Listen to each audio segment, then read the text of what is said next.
Well, Happy New Year. It's January 1st, which according to the Gregorian calendar, which is used pretty much throughout the world, at least for civil business, this is the new year. But even then, some countries choose to celebrate the new year based on a different calendar. For example, the Chinese New Year is based on the lunar calendar. Even in so much as we finally got to a point where most of the world agrees on what day it is, January 1st was not always universally recognized as the new year, not even here in the United States. And how it came to be is history that deserves to be remembered. Calendars are funny things. Days and years are measured by things like the Earth's orbit, rotation, tilt, and the orbit of its moon. The relationship between these are complex. For example, there are approximately 365.24225 days in a year. So a calendar that tries to convert a year into a number of days will solely be off with the solar seasons. The development of calendars that accurately represent both astronomical events and allow a common language among cultures took millennia. And even when the people of the Earth could agree on a calendar, the decision regarding when an old year ends and a new one begins is related to things like politics, religion, and culture. So while it might make sense to celebrate the beginning of a year, which can be seen as a period of renewal and has been celebrated at least since around 2000 BC in ancient Mesopotamia, it's not so easy to decide when to celebrate. In fact, in a sense, every day is a new year, and that every day is approximately 365.24225 days since the same day the previous year. So how do we come to see January 1st as the important day to begin the year? The modern calendar is largely a product of Rome, but also largely a product of legend. The first Roman calendar was said to have been created by Romulus, the founder of Rome, who by legend was the son of a princess and the god Mars and raised by a wolf, might or might not be based on an actual historical figure. And while historians disagree over what is legend and what might be based on fact in terms of Romulus, it is clear that the city was established sometime around the mid-8th century BC. It's traditionally considered to have been founded on 752 BC. And it's clear that among the traditions established in the era and thus attributed to Romulus was the Roman calendar. But that calendar was a lunar calendar and is based on the cycles of the moon. Lunar calendars were not new, and whatever Rome used was almost certainly derived from the Greeks or Babylonians. But the problem is that the lunar cycle, which is based on the moon's orbit with respect to the line joining the sun and the earth, is not evenly divisible by either days, that is the Earth's orbit on its axis, a lunar cycle is about 29.5 days, or by the year, that is Earth's orbit around the sun. 12 lunar cycles is about 11 to 12 days shorter than a solar year. Thus, the process of syncing the calendar with the seasons and the solar year was a bit, well, loosey-goosey. The early Roman calendar is a matter of legend, and that is, we have no example of it. It is merely described in later histories and might or might not have been real. The best evidence, based on later descriptions, said that the calendar included 10 lunar months, some of 30 and some of 31 days, with the remaining 50-some days left organized into a glob called merely winter. If the calendar started to look off, that is, months seemed to occur in the wrong seasons, it was fixed by adding days here and there until everything seemed back relatively in place. This would have been understandably confusing, and early Romans likely celebrated the new year on the Vernal Equinox. That is the day when the Earth's tilt places the sun directly over the equator so that the day and the night are equal lengths.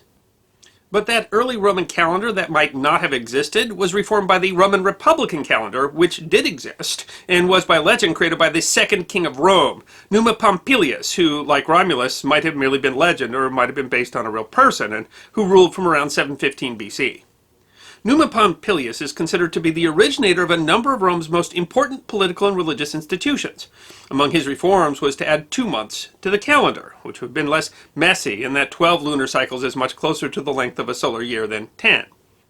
One of these new months was Janus, named after the god Janus. Janus was a god with two faces, one looking back and the other forward, and represented time, transitions, duality, endings, and the beginning and end of war, as war and peace. It made sense then that the first day of the month, called the calend of Janus, or January, would be considered the beginning of the year.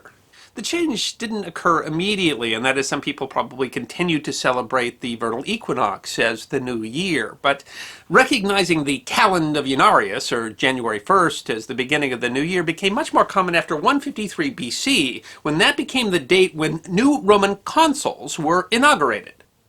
The Roman Republican calendar was, however, still imperfect, as 12 lunar cycles creates a 355-day year, which would again throw months off the solar seasons. This could be addressed by what was called an intercalation, adding extra days to February every other year.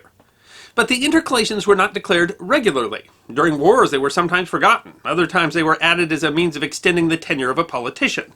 The process could be quite confusing, so much so that an average Roman would have trouble knowing the date. It got so bad that the years before calendar reform were called the Years of Confusion.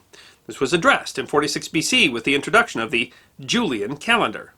The Julian calendar was created under Julius Caesar, who was a real person. The calendar was created with the help of Greek mathematicians, who had long before calculated that a year was 365.25 days. The Julian calendar had 3 regular years of 365 days, followed by 1 leap year of 366 days. By then, the years of confusion had become so confusing that the year 46 BC had 455 days in order to write the calendar. The Julian calendar continued to use the calend of Janarius as the beginning of the new year. But the Julian calendar only applied to Rome, and while most other ancient calendars eventually adjusted to the 365.25-day year, charts were needed to convert dates between different calendars, and those other calendars often did not consider January 1st to be the start of the year.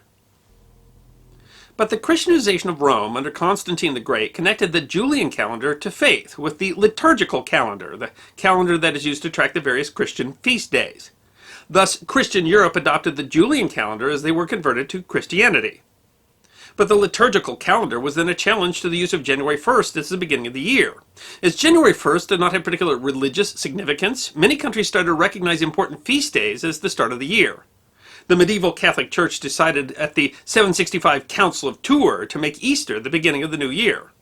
Thereafter, different days were celebrated as the beginning of the new year in Christian Europe, including December 25th to honor the birth of Jesus, and the 25th of March on the Feast of Annunciation, the day that the angel Gabriel was supposed to have visited the Virgin Mary. This would have placed the new year very close to the same time it had originally been celebrated by the Romans. However, calendars continue to be produced showing the year from January to December, and the January 1st date as marking the beginning of the new year continued to be used as the beginning of the civil, if not the religious, new year. By the 16th century, a flaw in the Julian calendar had become obvious. A year is not, in fact, 365.25 days long, but slightly short of that, meaning that the Julian calendar added too many leap days at 1 every 4 years, and after many centuries that was causing drift, seen most notably in the timing of Easter, which occurred the first Sunday after the full moon after the vernal equinox.